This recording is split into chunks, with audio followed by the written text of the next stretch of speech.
Estamos de volta com Conexões de hoje, que traz mais um debate ampliado, dessa vez para falar um pouco a respeito da condição da população negra no Brasil e celebrar o Dia da Consciência Negra. Bom, e para isso nós temos aqui no estúdio o Danilo Ferreira, que é professor de Geografia da UEG, integrante do LAGENT, também a professora Anita Canavarro, que é coordenadora do Laboratório de Pesquisas em Educação, Química e Inclusão da UFG, e o professor Alex Hatz, que é coordenador do Laboratório de Estudos de Gênero, Étnico-Raciais e Espacialidades. Bom, Danilo, o professor citou a sua pesquisa no primeiro bloco a respeito dessa desigualdade econômica e social nos diferentes bairros de Goiânia. Eu queria que você falasse um pouquinho sobre isso. O que a sua pesquisa aponta em relação a Goiânia?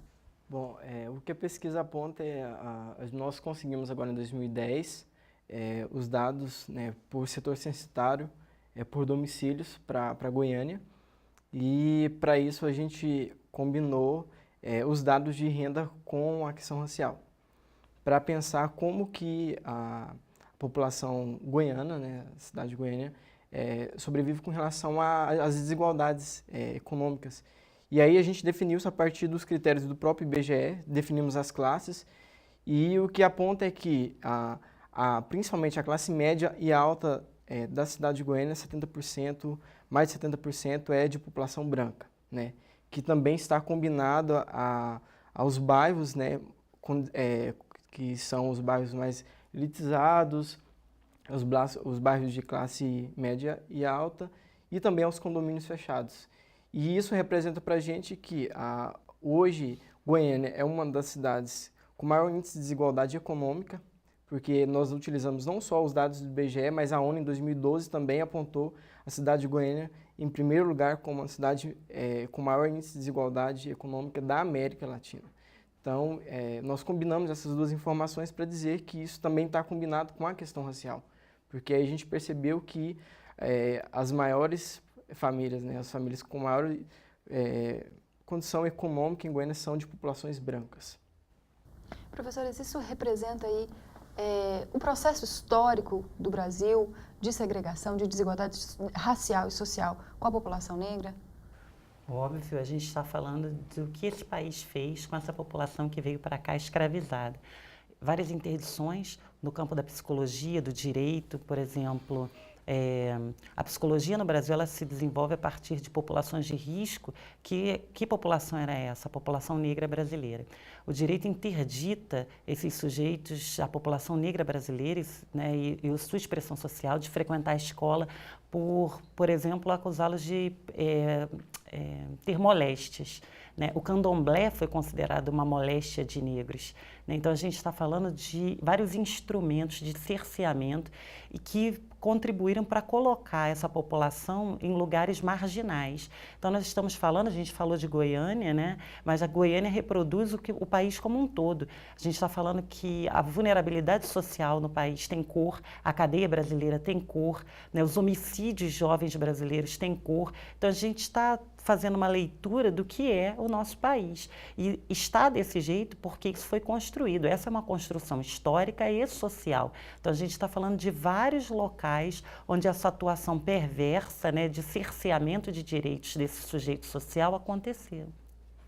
Acho que uma das questões mais importantes agora é que esses dados, esses estudos se fazem com material provindo dos próprios órgãos governamentais, porque até o ano de 2000 nós tínhamos muitos dados provindos da universidade, do movimento negro, de intelectuais negros e não negros que se dedicavam a esta questão. Mas agora o IPEA, o IBGE, né, então assim, o próprio Estado brasileiro já reconheceu o racismo, né, e tem algumas medidas reparadoras, ainda muito incipientes, alguns órgãos governamentais, federais, estaduais, municipais são criados, né?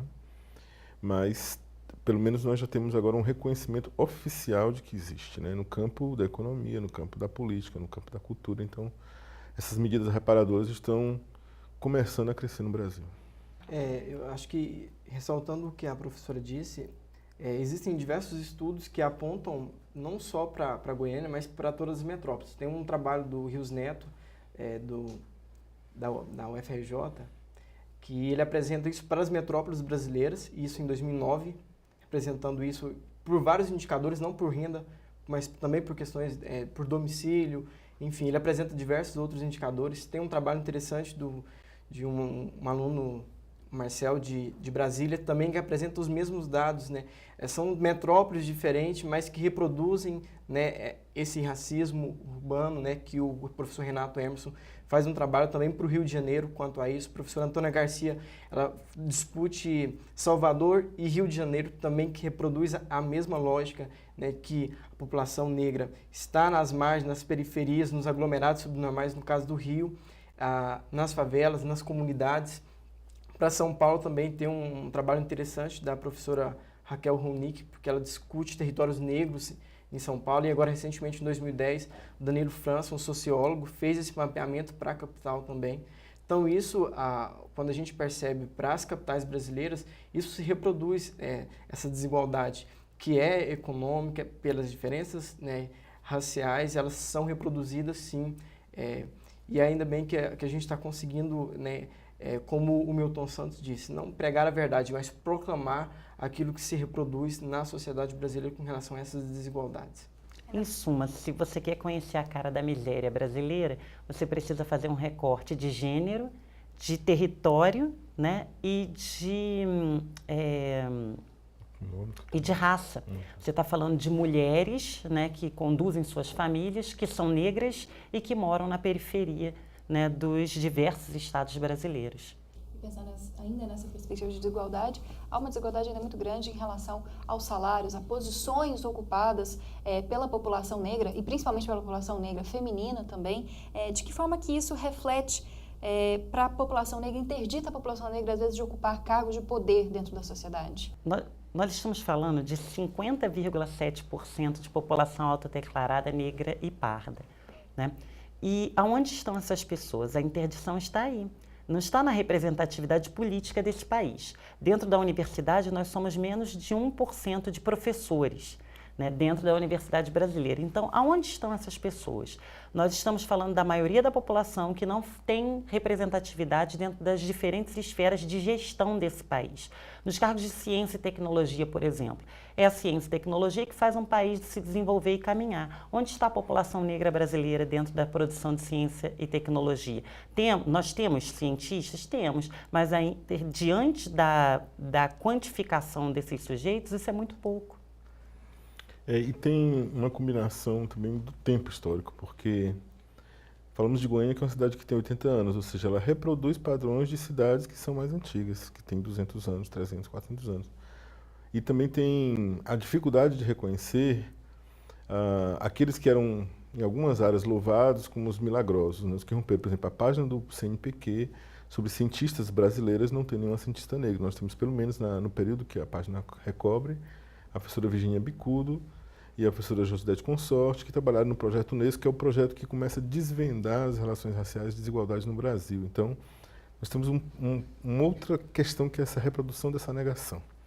Então, mesmo aqueles que já caminharam, que superaram essas barreiras, pouco do seu trabalho político, cultural, acadêmico subsiste. Então, assim, é uma combinação de muitos ônus ao longo de um longo tempo, com os ônus contemporâneos. Então, para atacar essas medidas, essa situação, tem que saber combinar essas análises.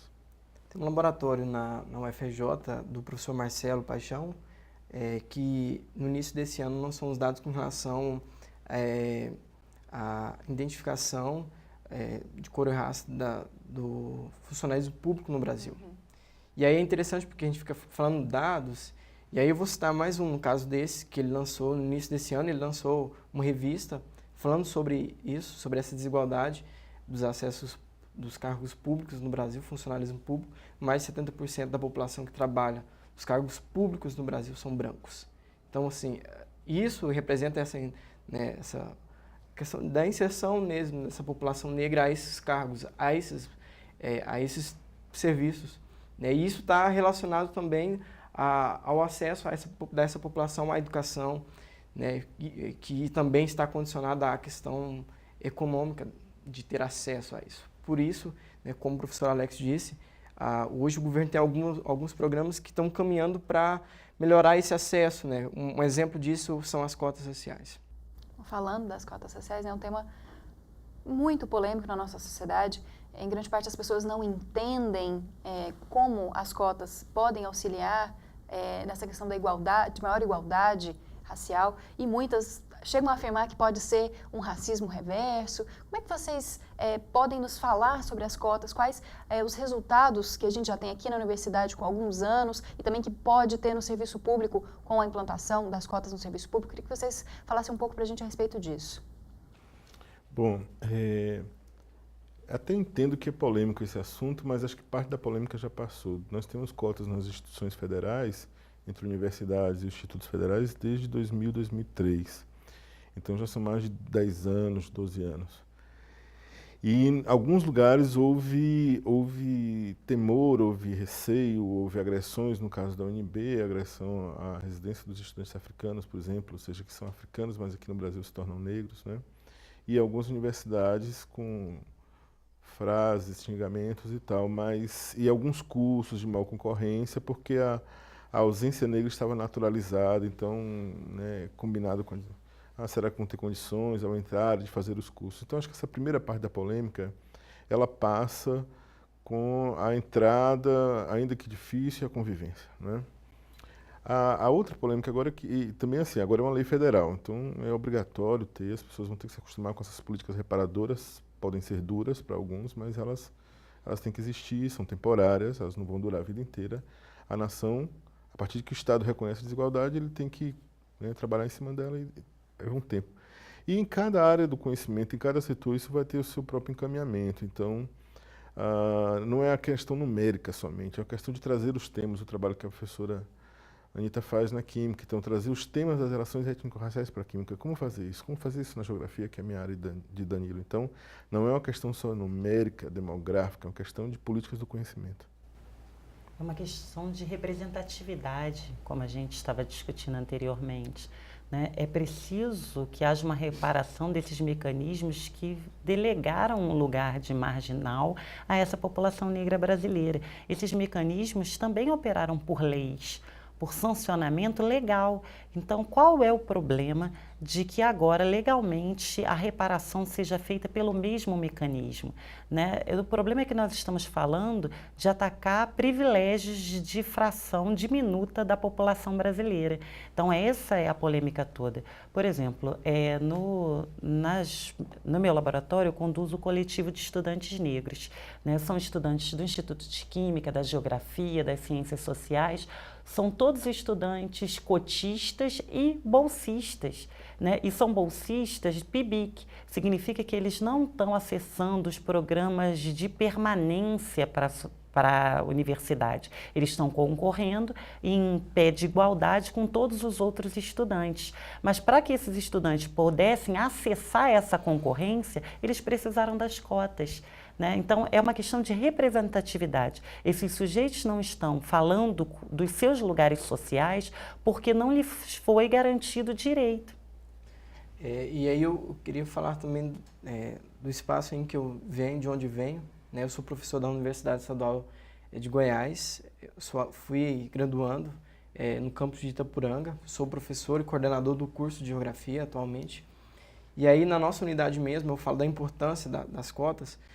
Nós temos, o município hoje é um município de 26, quase 27 mil habitantes. 52% da população do município é de população negra e menos de 10% dos alunos da universidade hoje do campus de Itapuranga são negros. Então, eu acho que a questão está aí, né? Nós temos que reconhecer isso. Eu acho que a questão não é polemizar cota, né? Acho que a questão é de direito, de reconhecimento, né? De reparação, como o professor Alex ponderou. Acho que é importante a gente pensar isso, né? Esse acesso de igualdade a pessoas para o ensino superior no Brasil. A política de cotas, ela não racializa, porque a sociedade já está racializada. Sim. Bom, a gente vai para mais um intervalo e finaliza esse debate no próximo bloco, que vai continuar falando sobre várias questões, mas principalmente sobre educação e também violência policial e civil contra a população negra.